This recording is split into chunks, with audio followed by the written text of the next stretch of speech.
Hello friends, welcome back to our another new shorts. অনেকদিন বাদে জানো তো বন্ধুরা, আজ আমি ফের একটা গল্পের বই কিনেছি। আর এটা কিনে আমার মন তো পুরো গার্ডেন গার্ডেন হয়ে গেছে।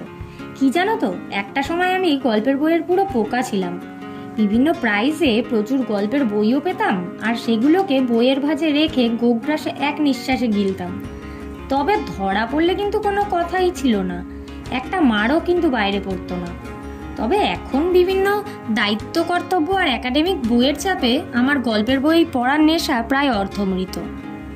যদিও প্রচুর প্রাইজের বই এখনো পড়ে আছে না পড়া অবস্থায়, তবুও লোভ সংবরণ না করতে পেরে বইটা আজ কিনেই ফেলেছিলাম। ও দাঁড়াও, বইটার পরিচয়ই তো দেওয়া হয়নি এখনো। আসলে একটু আবেগতাড়িত হয়ে পড়েছিলাম তো। বইটা হলো ঐতিহাসিক রচনা সমগ্র, আর বইটা লিখেছেন হেমেন্দ্র কুমার রায়। এটি কিন্তু দ্বীপ প্রকাশন থেকে বেরিয়েছে। বইটার মুদ্রিত মূল্য 600 থাকলেও আমি কিন্তু 350-তে পেয়ে গিয়েছিলাম।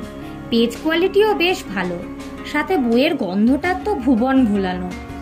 তোমরা কারা কারা এই বইটা পড়েছো বলো তো?